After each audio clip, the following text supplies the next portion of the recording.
Hey guys, it's gonna be a pretty crazy week, so I just wanted to go ahead and just tape class and put it on YouTube so you could watch it on your own time. Um, because I know Sunday's gonna be a little crazy, which is good, but I don't think we'll have a great time to Zoom, so we'll have class here. Um, if you want to, before we start, read Matthew chapter 22, starting in verse 15 and then go through 22. So Matthew 22, verses 15 through 22. And this is a story about Jesus, who, again, he's toward the end of his life, and he has some people come up to try to test him. And it says the Pharisees and the Herodians come up to him to test him. And of course, the Herodians, King Herod is in charge right now. So these are people under his rule, and he's under the rule of Rome.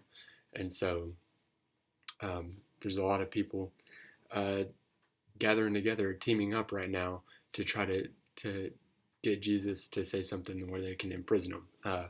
Rome and the Jews did not mix very well, but if it was to take down Jesus, then they're like, all right, we're all for it, whatever it takes. So you have the Jews and the Herodians. They're together trying to tangle up Jesus, and they ask him what sounds like a simple question, but it's a question that could get him in a lot of trouble. And it's actually there's been a lot of people to try to trip Jesus up throughout his ministry. That's probably the best effort that they've ever used because they ask him. Um, they say, "We know that you don't that the way of God, they teach what is of God and what is true." And he says, "So tell us, is it lawful to pay taxes to Caesar or not?" Sounds like a pretty simple question.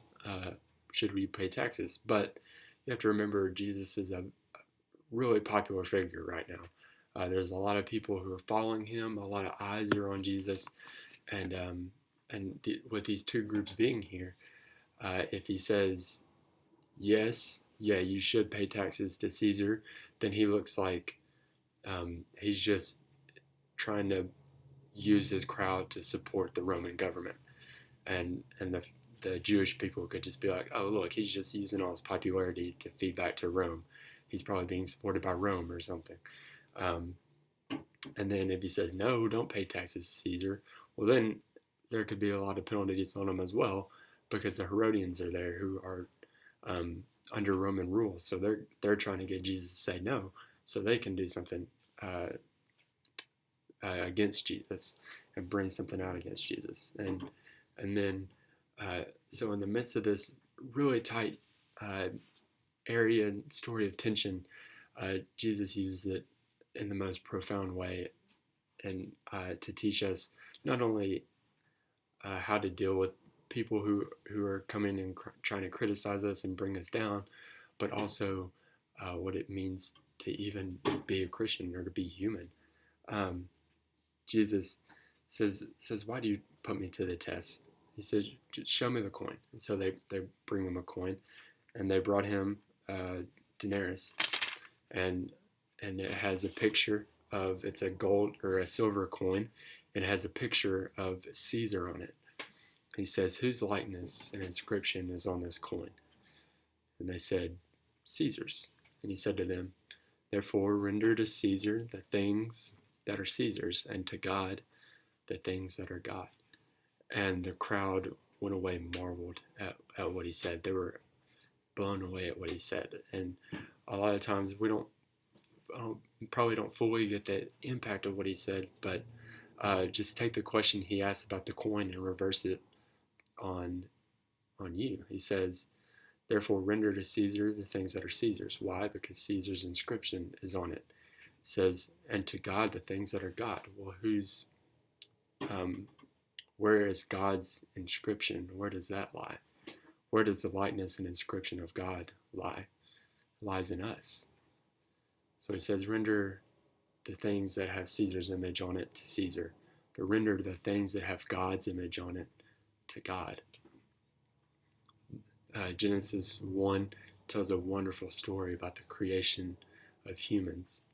And Mr. Tommy talked about that last Sunday. I know we had a group here, and hopefully you watched online, but uh, talked a lot about what it means to be the image bearers of God, what it means to have the image of God on us, and and then Jesus takes up this teaching from Genesis 1, this truth from Genesis 1 about the image of God resting on us, and he says, here's what you do with it.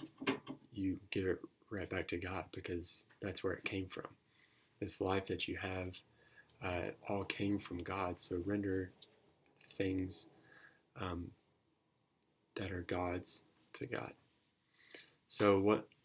Uh, just while you watch this video, after you watch this video, um, just think of a couple questions. One, uh, what would it mean to give God the things that are God? So if God's image is on me, and I'm to render to God or give God the things that are God, what would it mean to give my life to God? Uh, Multiple options. You have like baptism, a life of sacrifice. Um, whatever stage you're in, it can mean something different. But what would it mean for you to give your life to God? Also, um, well, I had another one, but I forgot. But that's a big one. So, what would it mean to give your life to God? How can we live in a way that we're constantly reminded of whose image lies on us and who's deserving of that image? And that's God. Uh, Hope you all are doing well. Hope to see you soon. See you tonight. And thanks for logging on and watching. Bye, guys.